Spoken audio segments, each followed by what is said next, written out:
Hello students, welcome to the channel science by Ekta ma'am. कैसे हैं आप सभी? पढ़ाई अच्छे से कर रहे होंगे। आज हम पढ़ेंगे क्लास 9 का चैप्टर नंबर 2। चैप्टर नंबर 1 हमने पिछली क्लास में कंप्लीट कर लिया था। मैटर्स के बारे में उस चैप्टर में हमने अच्छे से पढ़ा था। और अब हमारा चैप्टर 2 जो कि है is matter around us pure. पिछली क्लास में हमने मैटर के बारे में पढ़ा था। चैप्टर 1 में अलग अलग तरह के मैटर, सॉलिड, लिक्विड, गैस, ये सब हमने पढ़ लिए थे।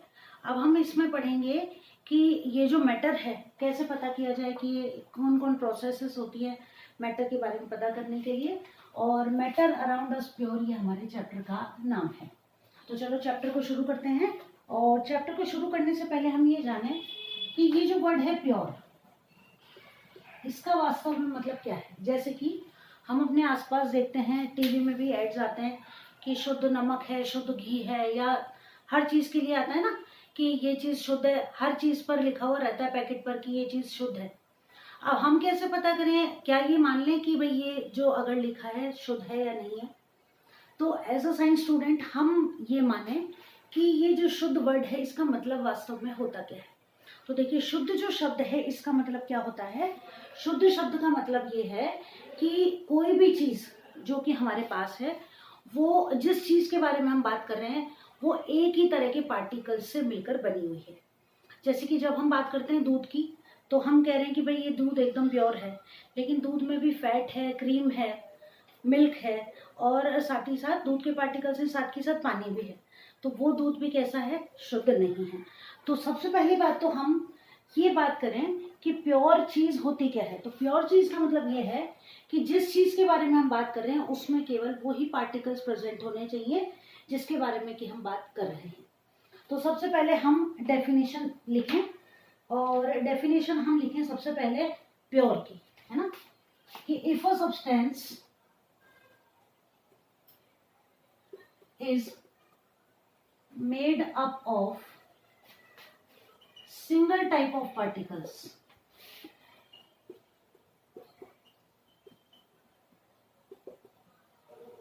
it is called pure। Hindi में अगर हम इसको लिखें तो क्या लिखें कि जब कोई पदार्थ केवल एक ही प्रकार के, सिंगल टाइप है ना, एक ही प्रकार के कणों से, पार्टिकल्स यानी कण, है ना, कणों से मिलकर बना है तो उसे शुद्ध कहा जाता है।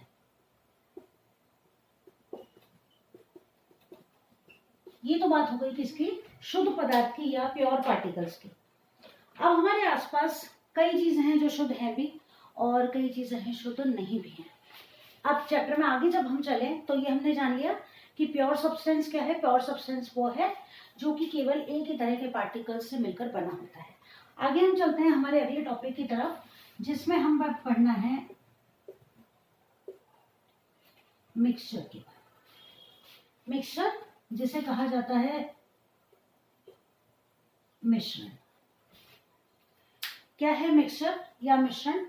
तो देखो कि मिक्सचर या मिश्रण का मतलब यह है कि ऐसे पदार्थ जिनका निर्माण एक, दो या दो से ज्यादा पदार्थों से मिलकर होता है, उन्हें क्या कहा जाता है? मिश्रण कहा जाता है। तो मिक्सचर के एग्जांपल की हम बात करें, जैसे कि मिक्सचर क्या है कि दो सब्सटेंसेस को अगर हम मिक्स कर दें तो वो क्या बन जाएगा? मिक्सचर बन जाएगा। अलग अलग तरह के मिक्सचर होते हैं। कुछ एग्जांपल्स की बात करें, जैसे कि मान लीजिए गेहूं में कंकड़ मिल गए, इनको हम किस मेथड से अलग कर सकते हैं? हैंड पेकिंग मेथड से, यानी कि हाथ से इनको ढूंढकर हम अलग कर सकते हैं। इसके बाद बात करें सॉल्ट और वाटर की सॉल्यूशन की, तो अगर हम वाटर को इवेपोरेट कर दें तो क्या होगा कि पानी सारा इवेपोरेट हो जाएगा और सॉल्ट, जो भी बर्तन है जिसमें हमने गर्म किया, उसमें बच जाएगा। शुगर सिरप की अगर हम बात करें तो चीनी को अगर हम पानी में घोल दें तो पानी जब उड़ जाएगा तो नीचे पन्ने में केवल क्या बच जाएगी? चीनी बच जाएगी। ये बात हुई। लेकिन जब हम बात करें सॉफ्ट ड्रिंक की, तो क्या ऐसा होगा कि सॉफ्ट ड्रिंक को गर्म कर दें तो सॉफ्ट ड्रिंक के केमिकल्स अलग हो जाए, वाटर अलग हो जाए? ऐसा पॉसिबल नहीं है।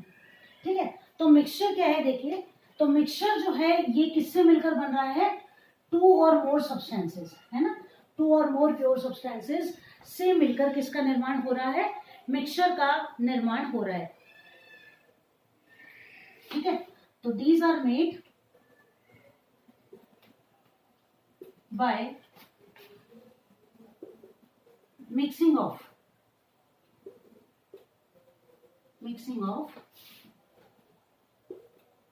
To or more pure substances. जैसे टू और मोर की बात क्यों की हमने, जैसे एयर की बात करते हैं, है ना, तो air is a mixture of gases, ये आप सभी पढ़ चुके हैं। एयर में हम बात करें अगर तो कितनी सारी गैसेस होती हैं, देखिए एयर में है nitrogen, oxygen, carbon dioxide gas, argon, helium, water vapour, suspended particles और धूल के कण, डस्ट पार्टिकल्स, इतनी, और थोड़ा बहुत मॉइस्चर भी होता है। तो इसलिए हम ये कह सकते हैं air is a mixture of gases. अब ये जो मिक्सचर होते हैं ना, ये मिक्सचर केवल एक ही तरह के नहीं होते, मिक्सचर जो होते हैं ये दो तरह के होते हैं। अब क्या होते हैं उनको हम याद करते हैं कि ये दो तरह के मिक्सचर होते क्या हैं। सबसे पहली बात तो कि फर्स्ट टाइप का मिक्सचर होमोजीनस मिक्सचर, ठीक है, और दूसरे टाइप का जो मिक्सचर है, चलो पहले इसकी बात करते हैं, होमोजीनस या समांगी मिश्रण। नाम से अगर कुछ समझ में आ रहा हो तो देखो, होमो यानी एक जैसा, है ना, मिश्रण जो है इसको कहा जाएगा होमोजीनस मिक्सचर।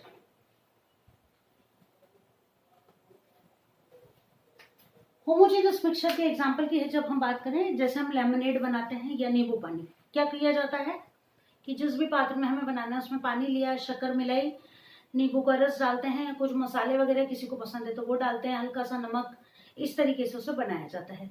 या हम मिल्क रोज बना रहे हैं या फिर कोई और शरबत बना रहे हैं जिसके अंदर कई सारे इंग्रेडिएंट्स हमने मिक्स कर दिए। अब देखो होमोजेनस मिक्सचर क्या होगा कि जब हम इसे बाहर से देख रहे हैं होमोजेनस मिक्सचर को, तो क्या इसके सभी कंस्टिट्यूएंट्स हमें उस मिक्सचर के अंदर दिखाई दे रहे हैं बाहर से देखने पर?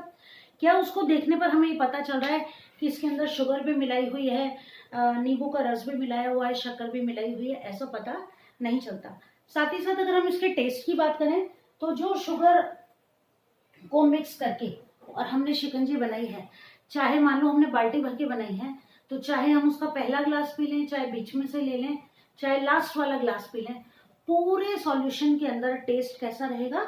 सेम रहेगा। यानी कि समांगी मिश्रण, सम प्लस अंगी, सम यानी एक जैसा, अंगी का मतलब है किसी भी हिस्से को हम देख लें, सारे हिस्से कैसे होंगे? समान ही होंगे। होमोजीनस, होमो यानी एक जैसा, तो वो मिक्सचर जिसकी संरचना पूरे सॉल्यूशन के अंदर कैसी रहती है? एक जैसी रहती है, उसको कहा जाता है होमोजेनस मिक्सचर। तो a mixture which has same composition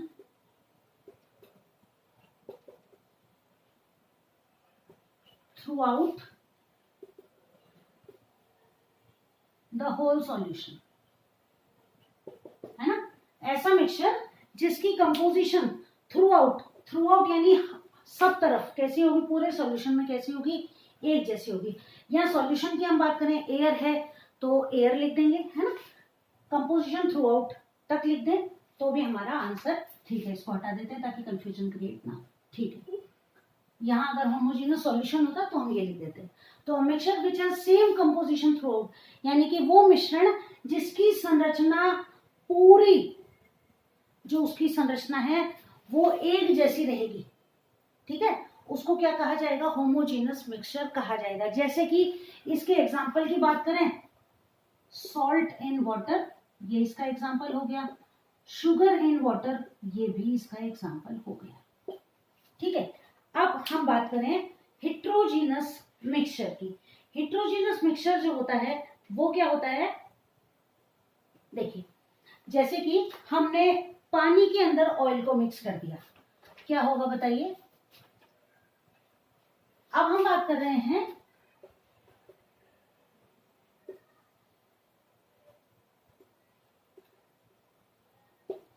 इसको कहा जाता है विषमांगी मिश्रण। ठीक, अब बताओ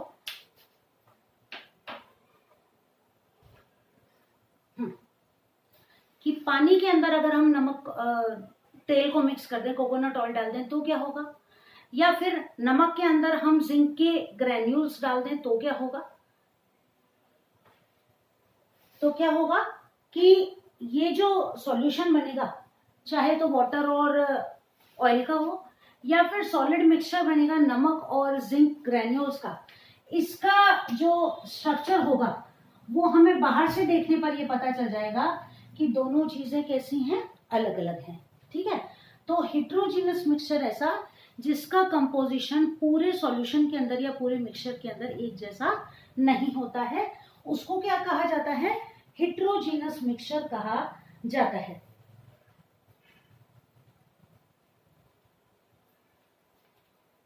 ठीक है, तो देखिए अ मिक्सचर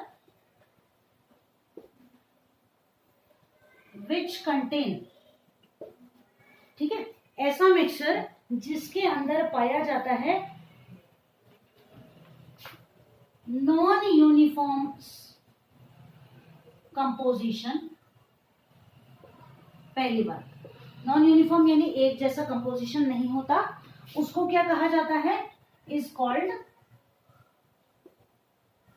हेट्रोजीनस मिक्सचर। इसको कहा जाता है हेट्रोजीनस मिक्सचर।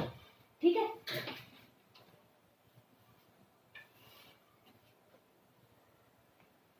ये इसके एग्जाम्पल की अगर हम बात करें तो एग्जाम्पल हो गए इसके वाटर प्लस ऑयल, और याद करते हैं अगर अपन तो हम लिख सकते हैं सॉल्ट प्लस जिंक ग्रेन्यूल्स। ये हो गए इसके एग्जाम्पल।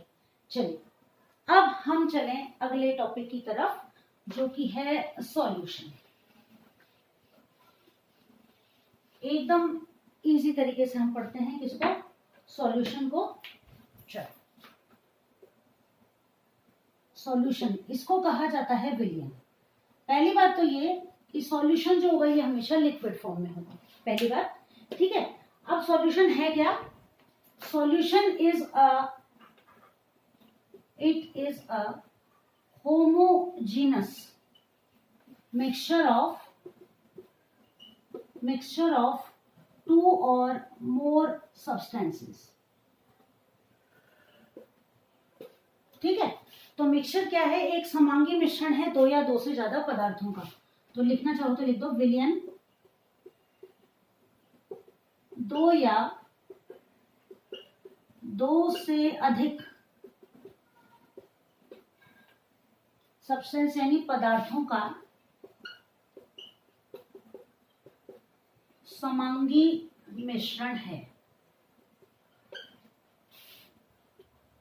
ठीक है, समांगी मिश्रण है यानी कि एक जैसा स्ट्रक्चर इसका पाया जाता है।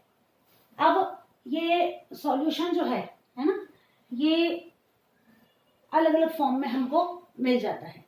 अब सीधी सीधी जब हम बात करें तो इसके कंस्टिट्यूएंट्स क्या होते हैं, मोस्टली ये लिक्विड स्टेट में पाया जाता है, लेकिन लिक्विड, सॉलिड और गैस तीनों ही स्टेट्स में सॉल्यूशन जो है ये अवेलेबल होते हैं। इनको हम एग्जांपल सहित पढ़ेंगे। तो देखो सॉल्यूशन जो है इसको हम लिखते हैं सॉल्यूट प्लस सॉल्वेंट। ठीक है, इसको हम लिखेंगे विलयन बराबर, ये हो गया विलायक, और इसको हम लिखते हैं विलेय। अब ये समझ में नहीं आ रहा होगा, है ना, एकदम इजी तरीके से अब हम इसको समझते हैं। देखो कि हमने चीनी के अंदर पानी को मिक्स किया और हमें चाशनी मिल गई या मीठा पानी मिल गया। अब ये जो हमको मिल गया चीनी में पानी मिक्स करने पर, ये तो हो गया हमारा सॉल्यूशन। तो ये तो हो गया सॉल्यूशन। ठीक है, अब देखो किसके अंदर घोला गया चीनी को, पानी के अंदर। तो वो पदार्थ जो कि ज्यादा मात्रा में होता है या जिसके अंदर किसी और चीज को घोला जाता है। ठीक है, तो जो ज्यादा मात्रा में है, जैसे कि यहाँ क्या है पानी, तो इसको तो कहा जाता है विलायक। जिसमें घोला जाता है उसे तो कहते हैं विलायक, और जिसे घोला जाता है उसे कहा जाता है विलेय पदार्थ। ठीक है, आगे बात समझ में। तो यहाँ पर सॉल्यूशन जब हमने बनाया चीनी और पानी का, पानी के अंदर चीनी को घोला इसलिए पानी तो हो गया सॉल्वेंट, और चीनी को घोला इसलिए चीनी हो गई सॉल्यूट। अलग अलग तरह के सॉल्यूशंस होते हैं, एक एक करके अब हम इनको पढ़ेंगे। चलो सबसे पहले सॉल्वेंट और सॉल्यूट को डिफाइन कर लें कि ये होते क्या हैं।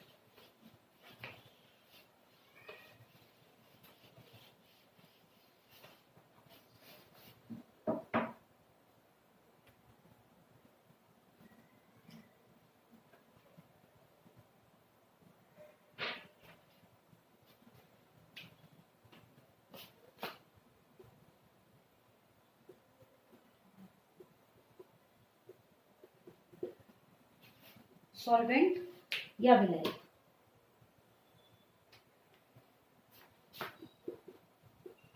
द कंपोनेंट इन विच, वो कंपोनेंट जिसके अंदर एनी सब्सटेंस, कोई भी पदार्थ गेट डिसॉल्व्ड, ठीक है, या फिर it is present in larger amount। ठीक है, ये कैसे अमाउंट में पाया जाता है? लार्जर अमाउंट में पाया जाता है, is called solvent। क्लियर है? अब अगली डेफिनेशन लिखें सॉल्यूट की।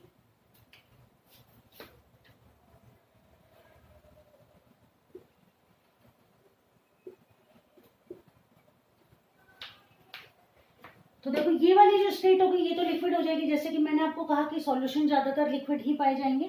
अब होगा क्या कि जिस चीज के अंदर घोला जाएगा वो तो लिक्विड स्टेट में हो जाएगा, और जिसे घोला जाएगा वो सॉलिड भी हो सकता है, लिक्विड भी हो सकता है और गैस भी हो सकता है। तो कंपोनेंट ऑफ द सॉल्यूशन लिख दो इसको। क्लियर? अब यहां हम लिखें the component of the solution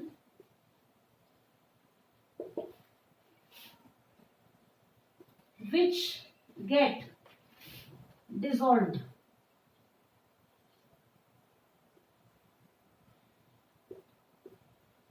in the solvent, या it is present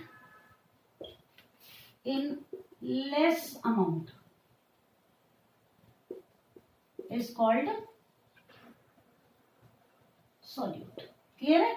तो वो कंपोनेंट जो कि किसके अंदर है? सॉल्यूशन के अंदर कम मात्रा में है, या फिर जिसको कि घोला जा रहा है किसके अंदर? सॉल्वेंट के अंदर, उसको क्या कहा जाता है? उसको कहा जाता है सॉल्यूट, और जिसमें घोला जाता है उसे कहा जाता है सॉल्वेंट। अब इसके एग्जाम्पल की बात करें तो देखो इसके एग्जाम्पल वैसे तो काफी सारे हैं। पहला तो हमने पढ़ लिया कि शुगर या सॉल्ट को हमने किसमें घोल दिया? पानी में। एक इंपॉर्टेंट एग्जांपल है इसका टिंचर आयोडीन, जो कि आपको मालूम होना चाहिए। तो टिंचर आयोडीन की बात करते हैं। टिंचर आयोडीन होता क्या है? ये आपके एग्जाम में आने जैसा क्वेश्चन, टिंचर आयोडीन, ये आपसे छोटे क्वेश्चन में पूछा जा सकता है। क्या है टिंचर आयोडीन?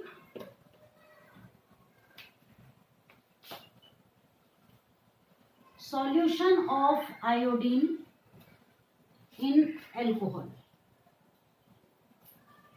यानी एल्कोहल के अंदर जब आपने आयोडीन को घोल दिया, तो अब हमने पढ़ रखा है आयोडीन कैसा है? सॉलिड, और एल्कोहल कैसा है? लिक्विड। तो एल्कोहल तो यहाँ पर क्या हो जाएगा? एल्कोहल तो यहाँ हो गया सॉल्वेंट, और आयोडीन यहाँ क्या हो गया? सॉल्यूट, और इनका मिक्सचर जो है ये क्या कहलाता है? Tincture iodine. ये आपसे छोटे क्वेश्चन में पूछा जा सकता है। इसको आप लिख सकते हैं विलायक या सॉल्वेंट, और ये हो गया हमारा सॉल्यूट। क्लियर है? टिंचर आयोडीन हो गया। इसके बाद बात करें जैसे कार्बोनेटेड ड्रिंक्स। कार्बोनेटेड ड्रिंक्स की जब हम बात करें तो देखो जितने भी हम सॉफ्ट ड्रिंक्स पीते हैं इनके अंदर होता क्या है? वैसे तो नॉर्मल सॉफ्ट ड्रिंक है तो नॉर्मल लिक्विड है, लेकिन इनके अंदर किया जाता है कार्बन डाइऑक्साइड गैस जो होती है उसको प्रेशराइज करके इनके अंदर मिक्स किया जाता है। तो होता ये है कि जब हम बॉटल को खोलते हैं तो बबल्स जो निकलते हैं वो किसके होते हैं, कार्बन डाइऑक्साइड गैस के। तो होता ये है कि लिक्विड के अंदर क्या मिक्स है, यहाँ पर लिक्विड के अंदर गैस मिक्स है, कार्बन डाइऑक्साइड गैस।